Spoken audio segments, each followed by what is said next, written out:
Subscribe to our YouTube channel and press the bell icon to get the latest updates. Good morning, good afternoon, and good evening. More than 15 million cases of COVID-19 have now been reported to WHO, and almost 620,000 deaths. Although all countries have been affected, we continue to see intense transmission in a relatively small group of countries.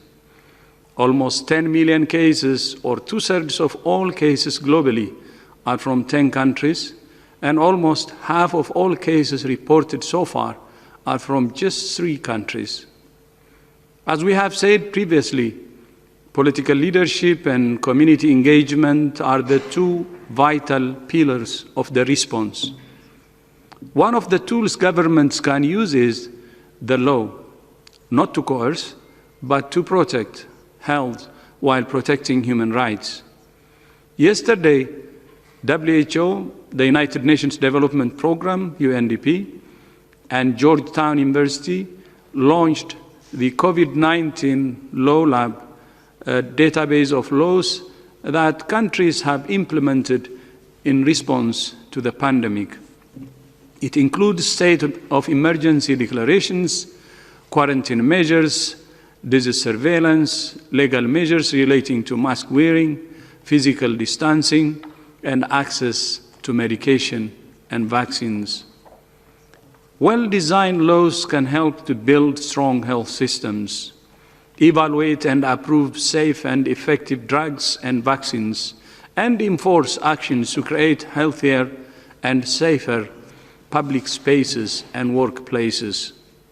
However, laws that are poorly designed, implemented, or enforced can harm marginalized populations, entrench stigma and discrimination, and hinder efforts to end the pandemic. The database will continue to grow as more countries and themes are added. But even more powerful than the law is giving people the information they need to protect themselves and others.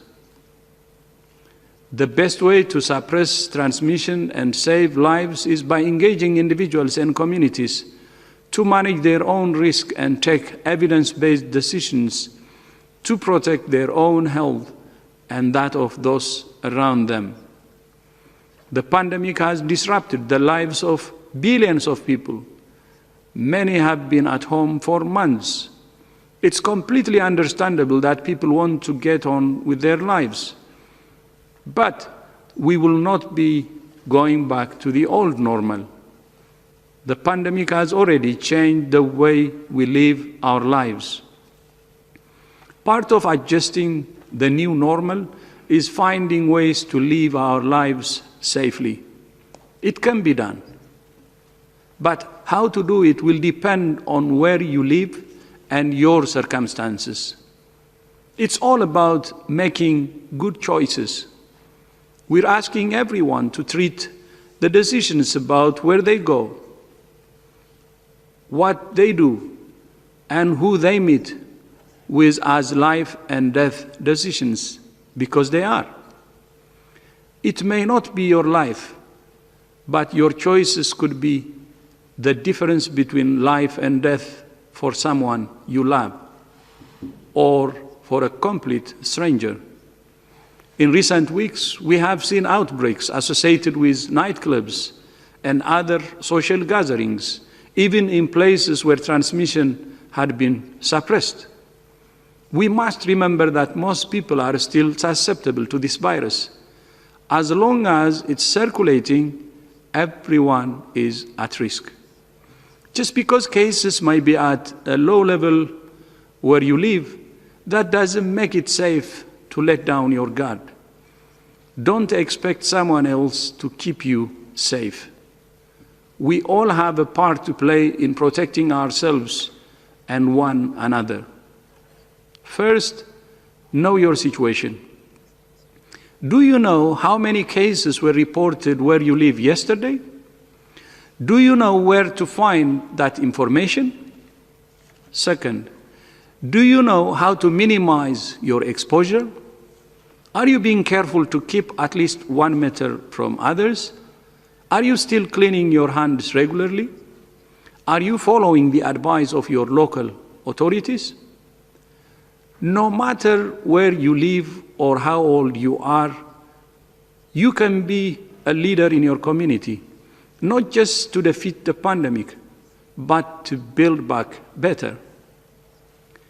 In recent years, we have seen young people leading grassroots movements for climate change and racial equality. Now, we need young people to start a global movement for health, for a world in which health is a human right, not a privilege. I thank you. Thank you, Dr. Tedros. I will now open the floor for questions. I will remind you that, as usual, please just one question per person, as we have huge numbers of journalists and limited time. Most of you know this already, but those here for the first time, please use the raise your hand icon to ask a question. Now I will go to the many people lining up for questions. The first one is from Jamie Keaton, Associated Press. Jamie, please unmute yourself and ask your question. Good afternoon. Thank you very much. Actually, my question ties into what Dr. Tedros had just mentioned about governments and laws and whatnot. My question has to do with how worried you are about the mixed messages that we're getting from governments about mandatory, but ultimately voluntary quarantines, and how important is it that people respect them? Is there any evidence that people ignoring these quarantines has increased case counts? And just as a final on that, if I understand correctly, your last recommendations on quarantines date from March 19th. I'm just wondering if you're planning on updating those at all soon. Thanks.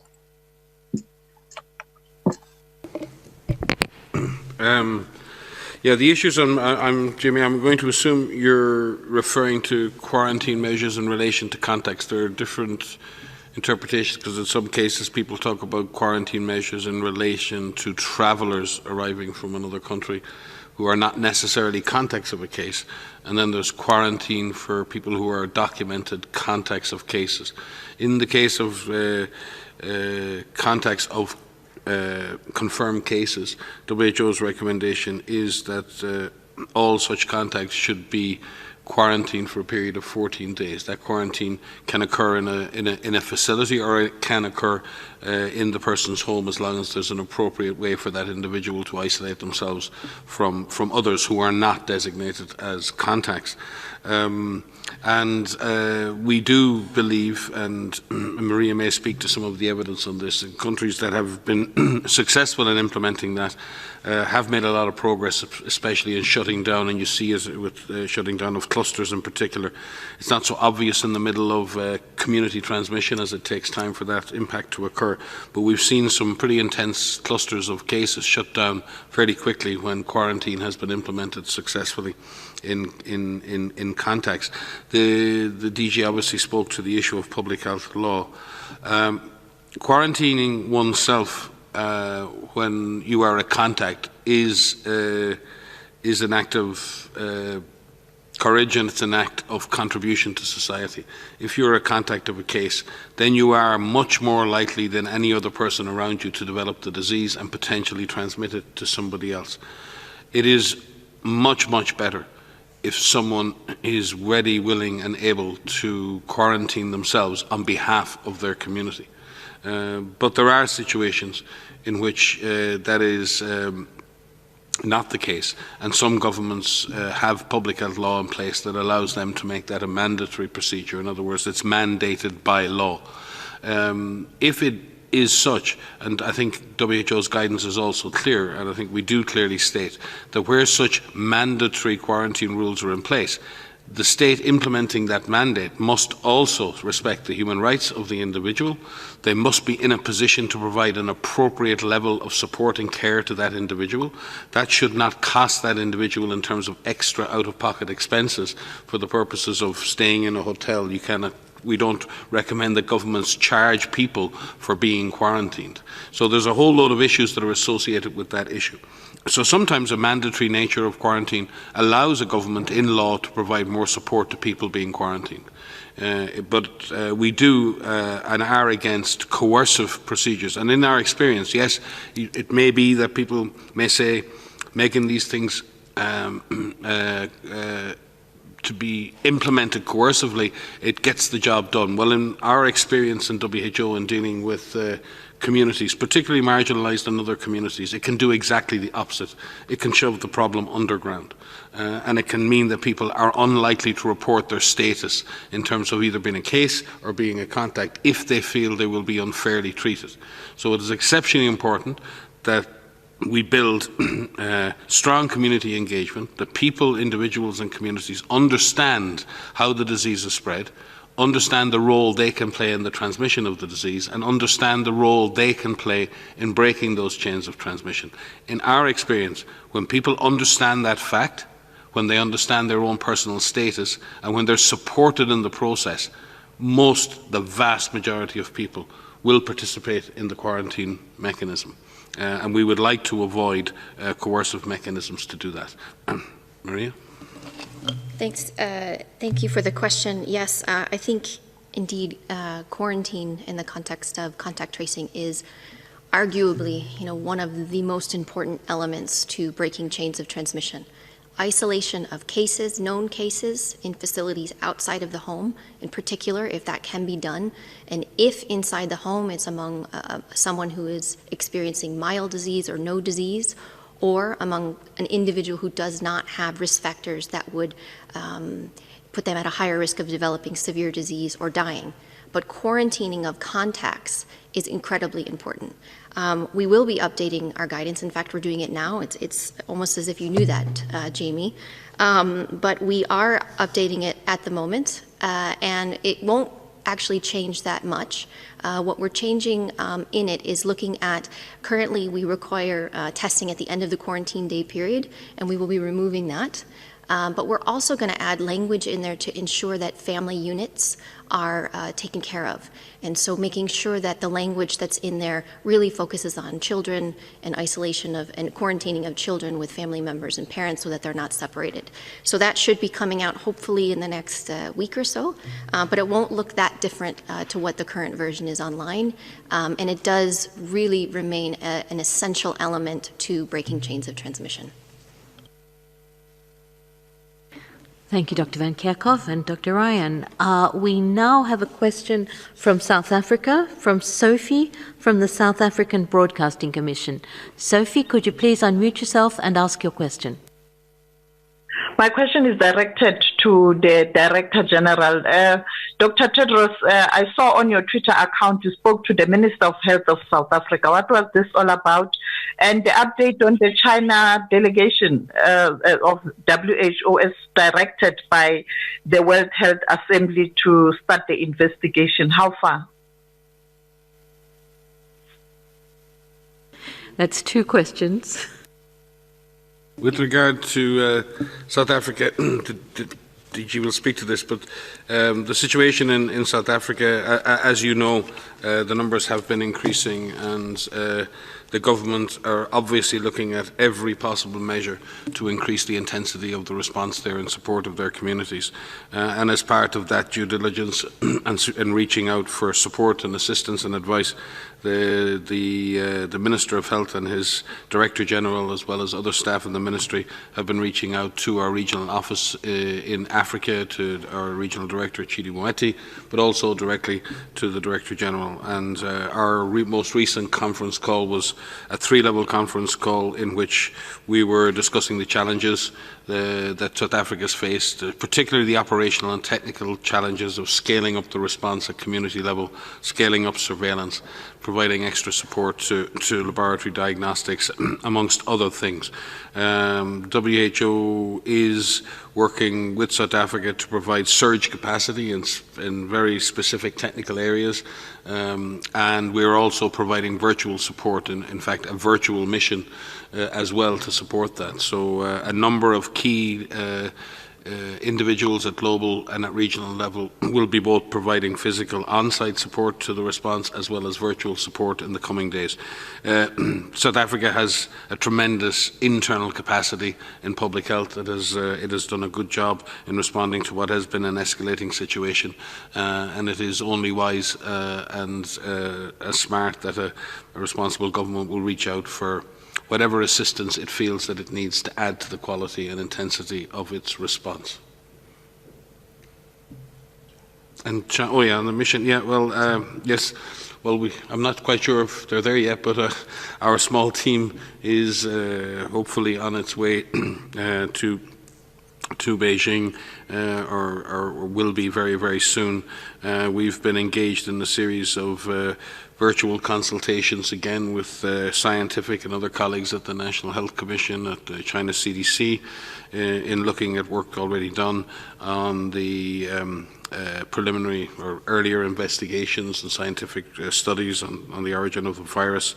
We continue to look at the opportunities for scientific collaboration and in terms of reference for an international mission, and we're already beginning to reach out to experts at the international level to see who will be available and most appropriate to be able to support an international mission in the coming weeks. Again, as I said previously, the logistics of that are not straightforward, I can assure you, but we are pleased that we now see the level of engagement that I think is important and will drive a successful mission. These are important questions. The answers are even more important, and I think everybody in the Chinese scientific community and the international scientific community is anxious to move forward with the appropriate studies to fully understand the animal origins of this virus. Yeah.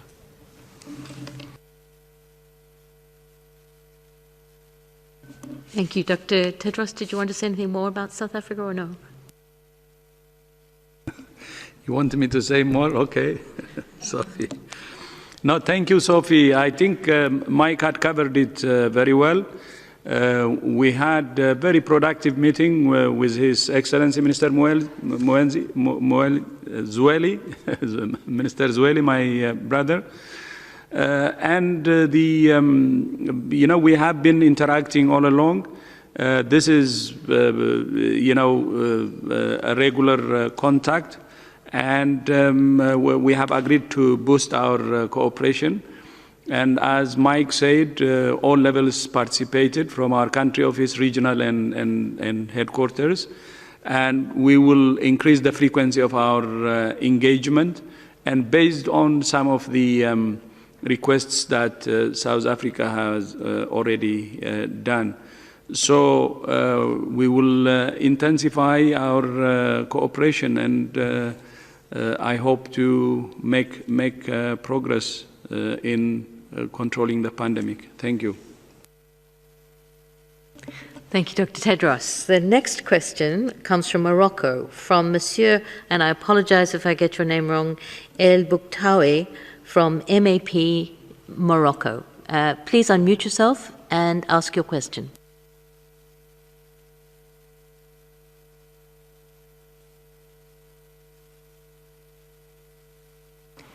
Mr. El Bouktawi, can you hear us from Morocco? It sounds like we've lost him. So we'll go on. We have a question from Spain, from Isabel from EFE, from the Spanish Newswire. Isabel, could you unmute yourself and go ahead with your question?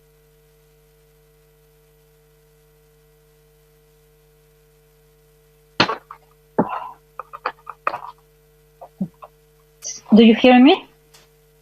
Very well. Please proceed.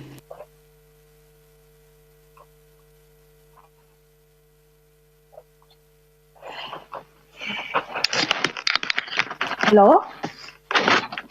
Hello, Isabel, we can hear you. I don't hear anything, sorry. I don't know if you are hearing. We are hearing you. Can you hear us? It sounds like we've got some technical problems. We'll send Isabel a message to tell her she can ask her question a little later. We have Imogen Fuchs BBC, let's hope we do better with you. Imogen, can you unmute yourself and ask your question? Hi, Margaret. Yeah, I hope that I'm the exception to the rule and you can hear me. Well done. I just wonder, I know you have been very quiet on this, but we had these quite surprising comments from US Secretary of State Mike Pompeo in London on Tuesday. Do you have any response to that, or could you give us an idea of how you think a big organisation like the WHO can respond to that kind of comment? Yeah, thank you. I think we haven't kept quiet. Actually, we released a statement, and as you know, the comments were done, I think, on last Tuesday. And the comments are untrue and unacceptable, and without any foundation for that matter. And our sole focus and the focus of the entire organization is on saving lives. If there is one thing that really matters to us and which should matter to the entire international community, it's saving lives. And WHO will not be distracted by these comments, and we don't want the international community also to be distracted. As you know, one of the greatest threats we face continues to be the politicization of the pandemic. COVID-19 does not respect borders, ideologies, or political parties. And I have said it many times, COVID politics should be quarantined. And I'm appealing again to all nations to work together. Politics and partisanship have made things worse. So what is very important is science, solutions, and solidarity. But I repeat, the allegations are untrue and without any foundation. Thank you. If I might add, I feel the need to say something as an American, as a proud WHO employee. I have had the honor and privilege to sit next to Dr. Tedros and Dr. Mike Ryan for I don't know how many days since the beginning of this pandemic, and I have never been more proud to be WHO. I worked for this organization, with this organization, for more than 10 years. We have dedicated staff in all of our regions and in countries working all over the world. We have partners that continue to work with us and engage with us, and I am particularly grateful for those that continue to show their support for us. But I see firsthand every day the work that Dr. Tedros does, that Mike does, that our teams do all over the world. We are firmly focused on saving lives, as Dr. Tedros has said, firmly focused. We will not be distracted, and that is what we remain, and we will continue to remain focused on. And just on that, many of us have worked 7 days a week, 20 hours a day for the last 7 months. Everything we think, everything we do is focused on trying to save lives. And we send, and have sent for years, our people into harm's way every day.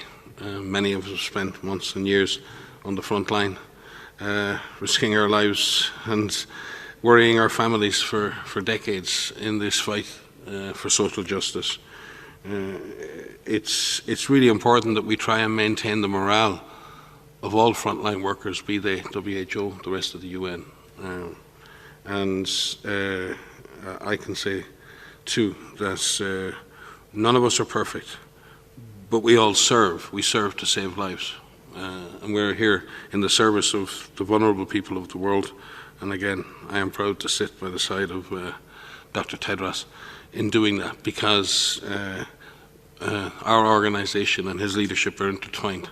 And we have benefited from that leadership, from that direction, from a transformation in our organization, and I can say this as someone who's spent a quarter of a century associated with this organization, transformation that I thought might never come for an organization that truly needed to change the way it did business. I've seen that happen. We are committed to that.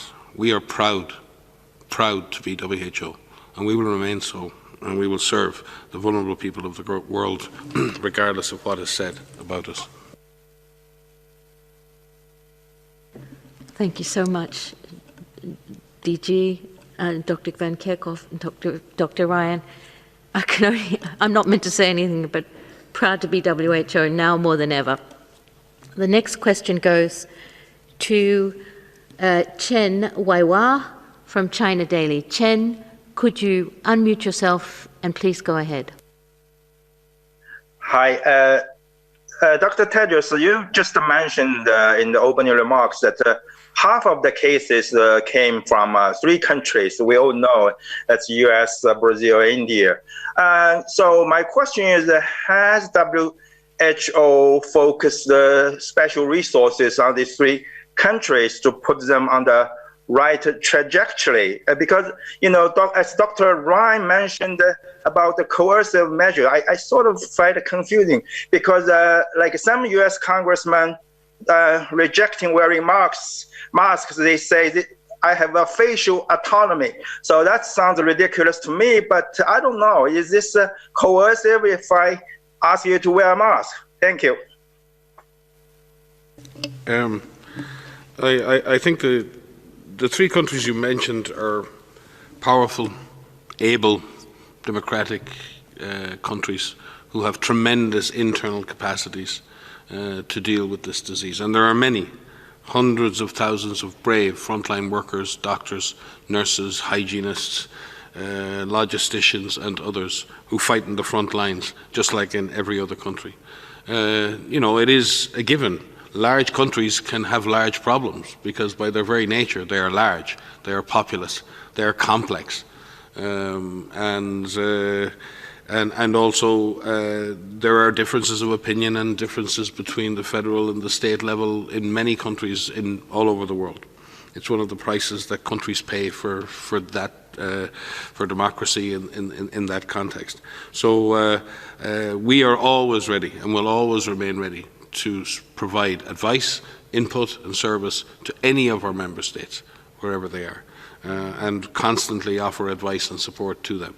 But particularly these 3 countries and many more, have tremendous internal capacities and I believe can turn this around because of the nature of their public health, their science and their innate capacities to fight this disease. And I trust that these 3 countries are doing that and will do that and will escalate and upgrade their responses in order to bring this disease under control.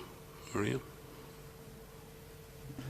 And just to add on the legal topic, one of the reasons that we've set up this new law lab is to help countries to better understand how they can legislate for the response. As Dr. Ryan said, it's a matter of balance between making sure that people voluntarily work with us to make sure that we save lives. But in cases where legislation is necessary, we're trying to provide countries with good advice about what good legislation looks like that will help those countries to deal with things like the compulsory wearing of masks in appropriate circumstances and to deal with quarantine in appropriate circumstances. And that's where the legal lab comes in, to help countries to better understand what other countries are doing and to share information about how they can make appropriate laws which follow WHO guidelines and help save lives. If I could just briefly add to say that, to supplement what Mike has said, that we stand ready to support all countries everywhere. I think many people, certainly in my friends and family, perhaps thought we were here really to support maybe lower income countries or lower resource countries, but we are here to help all countries. And we work through our regional offices and we work through our country offices to provide support to everyone, everywhere. And I think just a message to say that even in those 3 countries that have the highest numbers of cases right now, can be turned around. It can be turned around. And there are tools that all countries have that can do that. It takes tremendous will, it takes tremendous leadership and the work of all people to be part of the solution and to play their role. And what Dr. Tedros was speaking about today in his speech, and what you've heard us say many times, is everyone has a role to play. And so when you are thinking about the steps that you need to take to prevent yourself from getting infected, you're not only protecting yourself, you're protecting others that live around you, that you live with, that you socialize with. So continue to practice physical distancing, continue to clean your hands, continue to adhere to the recommendations that are put in place for your safety. Continue to know where that virus is and learn everything you can about this virus, because as we do every day, we're learning something every day, and some of our guidance may be adapted, some of the guidance and recommendations in your area may be adapted based on that current situation. So keep yourself well informed about how you can protect yourself, your family, and your community. Margaret, I just may add too that WHO's regional office for the Southeast Asia is based in Delhi under the leadership of Dr. Poonam Singh, who herself is Indian, and one of our largest country offices in the world is actually in India and works very closely with the Indian government. Similarly, one of our strongest offices in the Americas is in Brazil, and we work with both the federal and state level and have worked together very successfully on the management of dengue, yellow fever and other diseases. So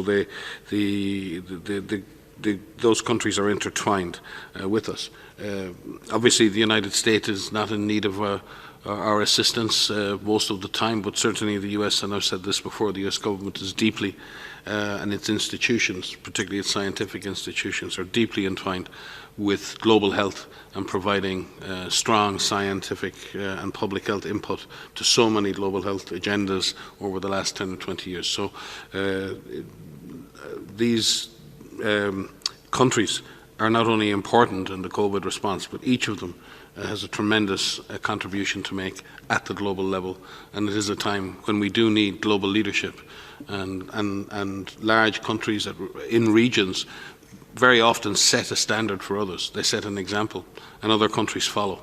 And people look to India, people look to Brazil, people look to the United States for leadership, for examples, for ways of doing business.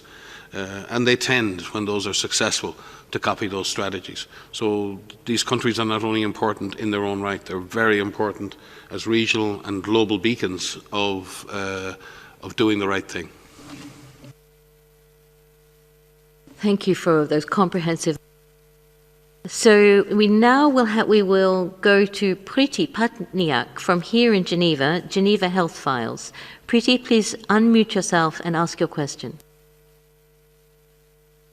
Hi, can you hear me? Please, yes, very well. Yes. Yes, my question is basically, I wanted to find out whether WHO is concerned about the lukewarm response it has received for the COVID-19 tech pool. Is there an update that you can share? We see that not as many countries have signed up as one hoped. And is it possible to share some details on what kind of technology you expect to be shared and so on? Thanks for taking my question.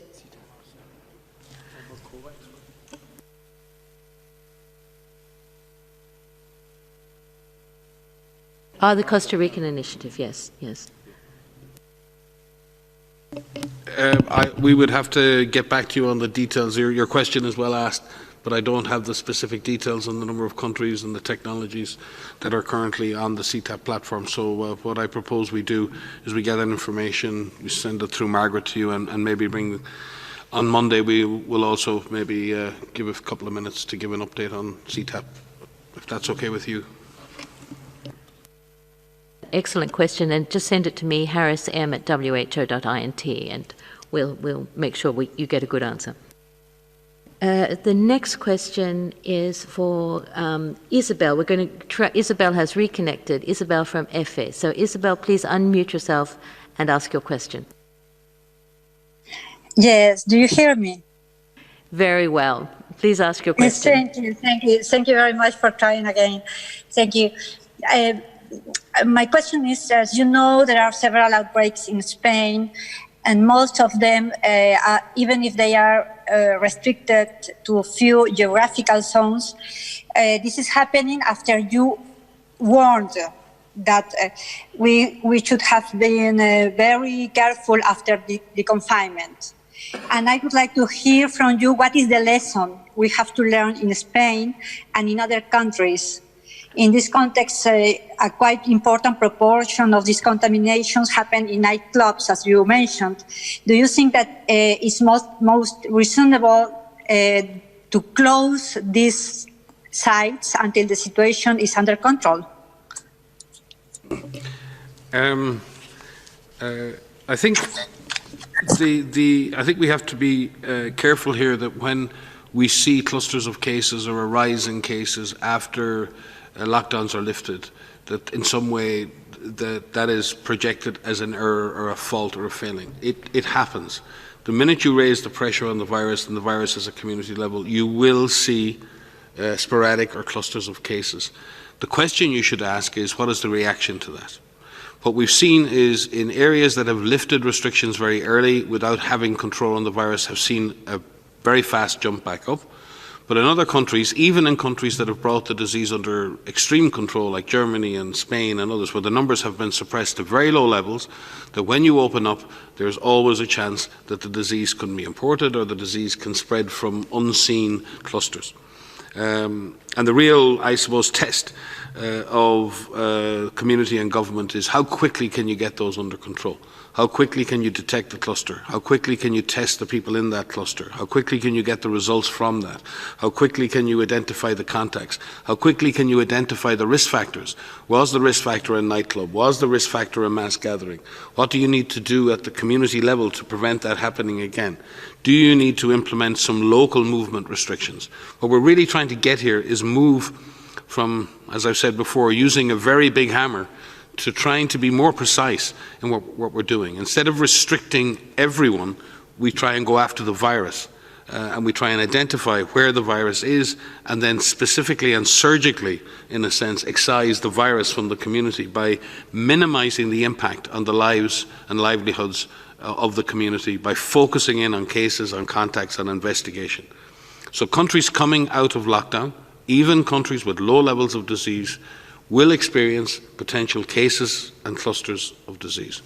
And I believe in this case, Spain, like many other countries, have reacted quickly, they've reacted well, and are on the incidence of disease is stable, and yet we still have to deal with a few of these clusters that have emerged in a number of countries. So I think, and that is really how we get to what the DG spoke about. We have to learn to live with this virus. We will not be able to eliminate or eradicate this virus in the foreseeable future. And we have to learn to find a way to get back to our lives, to get back to some kind of normality, to do that with, as Dave has spoken about, with respect to human rights, with respect to the use of law, with using every single tool that we have as a society to suppress this virus in a sustainable way, to make maximum disruption to the virus and minimum disruption to ourselves. Now, how do we go about doing that? And we need everybody on board. The DG's spoken. It's not just the authorities on board. It's not just the responsibility of the authorities. It's also of communities and people within those communities. And more the youth, and not just the older ones, the old fogies like myself and others. Youth culture can break this. Youth culture can help drive this pandemic, or youth activism can help break the back on this virus. And going to the issue then of closing sites, everything about gathering is related to the background incidence of the disease in the community. If there is no disease in the community, then it's safe to re-engage in normal activities.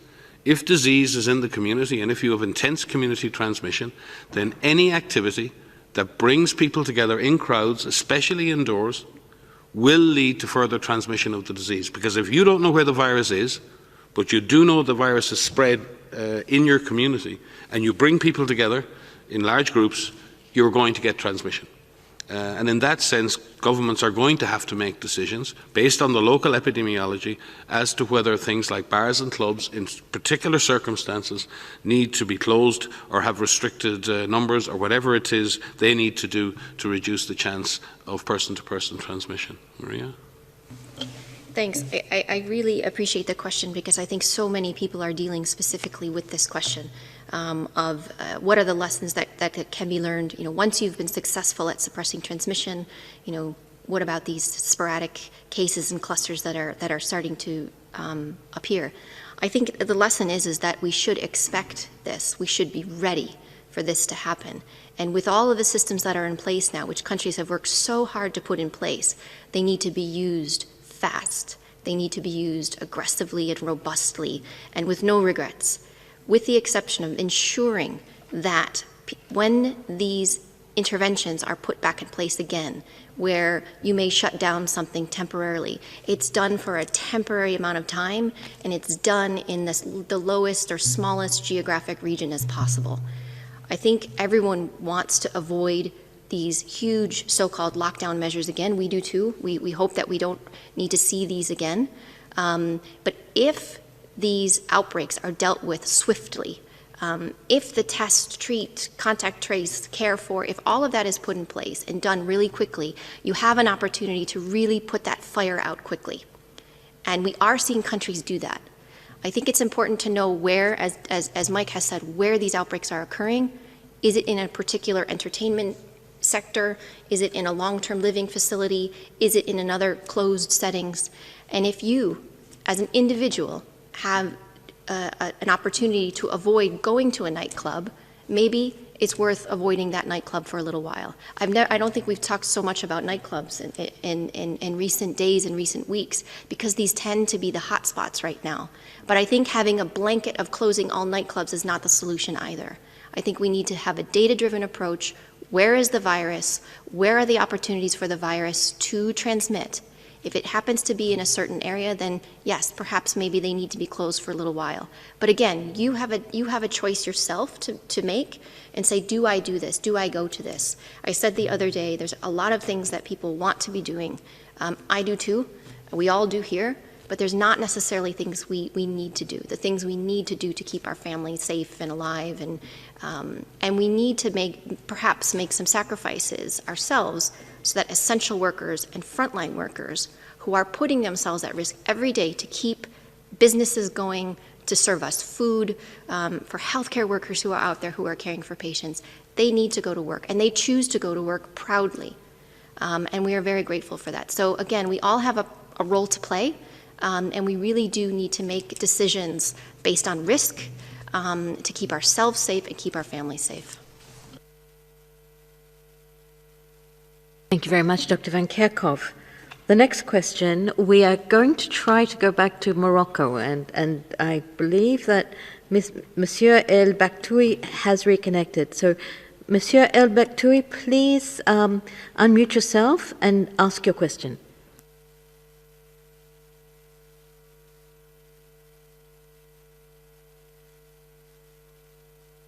Looks like we're out of luck today.